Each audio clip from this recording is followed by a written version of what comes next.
Spirituality, the ultimate DIY project.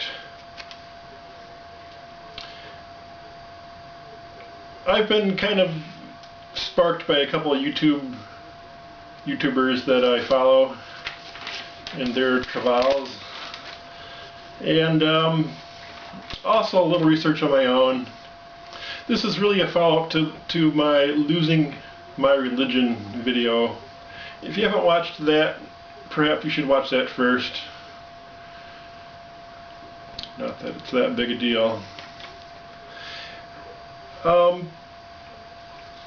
Also, perhaps listen to my Darshan video, because I'll refer to that later on too. But I was looking at some excerpts from a book called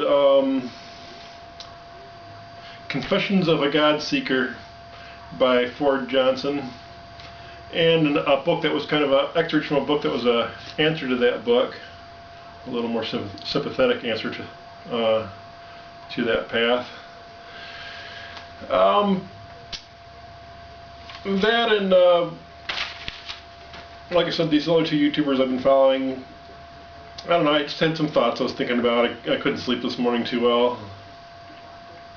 A late call last night, I'm on call. So, I don't know, I just got up early and jotted some stuff down, and you know, I'm no one to really tell anyone about anything. I'm no great realized master, but well, these are some of my thoughts.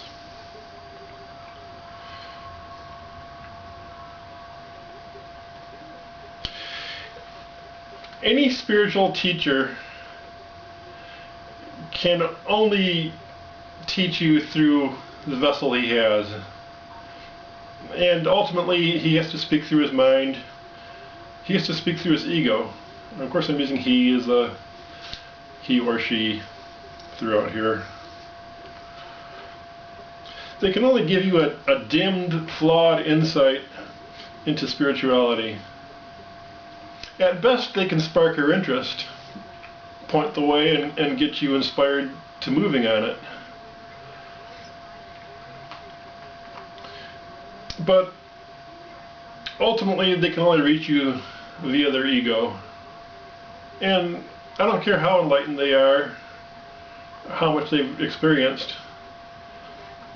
they have to reach you through the tools that they have. I can't make you a YouTube via spirit, no one can. You can only do it through what we have, our mind, our body, etc.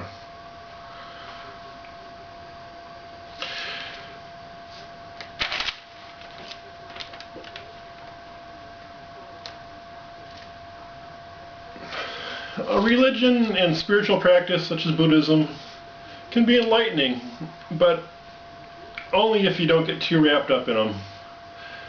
And what I mean by that is pretty much what I just said in the last. You know, they can point the way, they can get you sparked, but they can't really teach you how to be spiritual. They can't give you the spiritual experience through words. If there is a true Vaheguru, light giver, you know, perhaps I'm not going to throw that possibility out. I haven't really met one.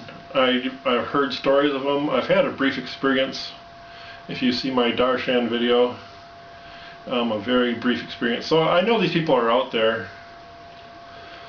But what happens with these people, what happens with any path or any teacher or any master, ultimately, is the followers cling to them. They want more and more and more. And it forces out the dogma.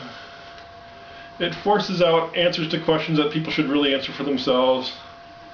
It forces the master or teacher to teach with his mind. He can't really teach with his spirit directly. He has to work through his ego. So the more you lean on these paths, the more you're going to get the dogma, the more you're going to get their personal prejudices. Spirituality is something you can't get at a store. You can't get off a shelf. You can't get through a master's teachings, at least not directly. Like I said, these things can be helpful, but you use the crutch too long and it becomes a trap.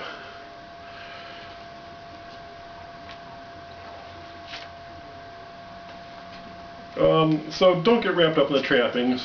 I don't use that word as a throwaway. They really are trappings.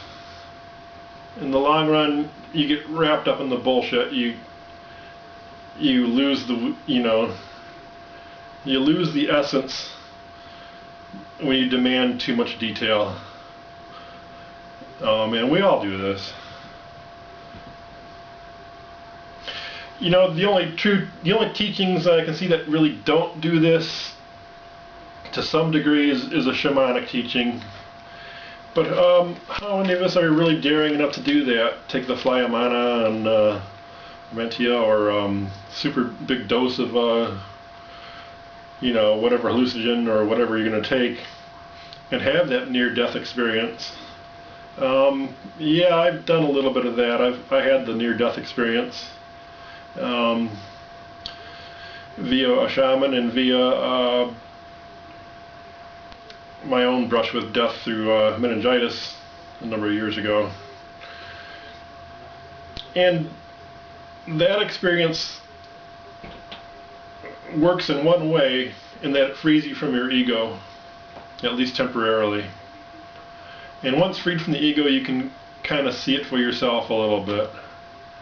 And that's what anybody who's had a real strong psychedelic trip or near-death experience has had a taste of, being free from a little bit from your ego. Now, I don't really recommend you having necessarily poison yourself or go through that drama.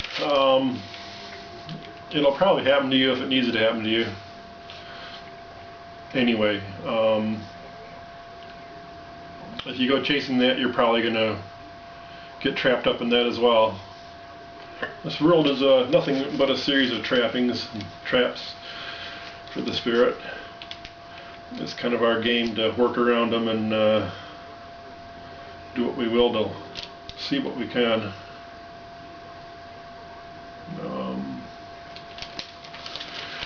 What else do I got here? Anything of value? That's about it. Just that these paths, religions, experiences, practices, meditation, what have you, they can get you started, they can inspire you, they can help you to some extent, but ultimately spirituality is the ultimate DIY project. No one can do it for you. No one can tell you in your words, in a way that'll mean something to you. There is no meaning.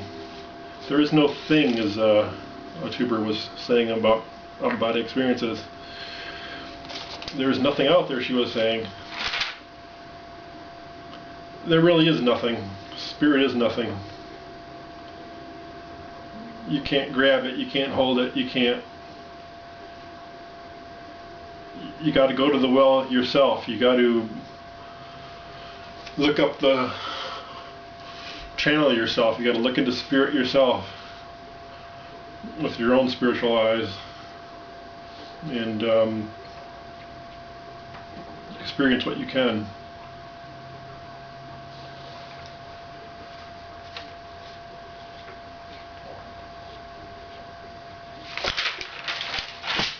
Even with a channeled master, you're not getting free of their ego. You may see less ego or a different type of ego, but you're not really free of ego.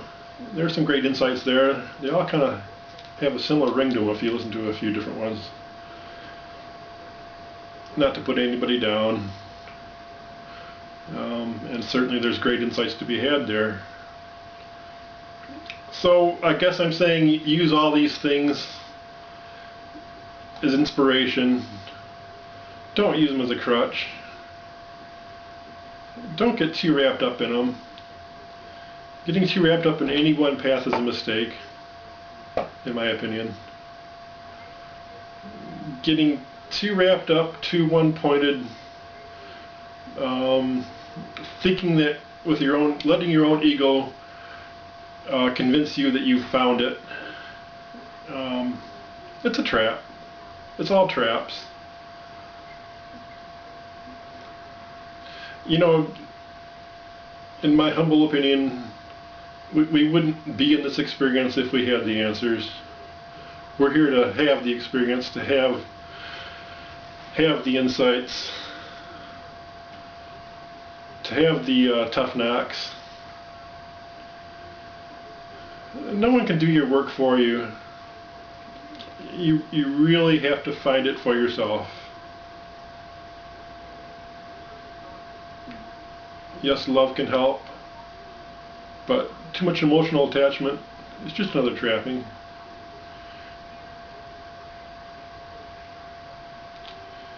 And I won't get into a big discourse of the different natures of different types of love and all that stuff. But don't be lazy. Do it for yourself. Spirituality, the ultimate DIY project. Thanks.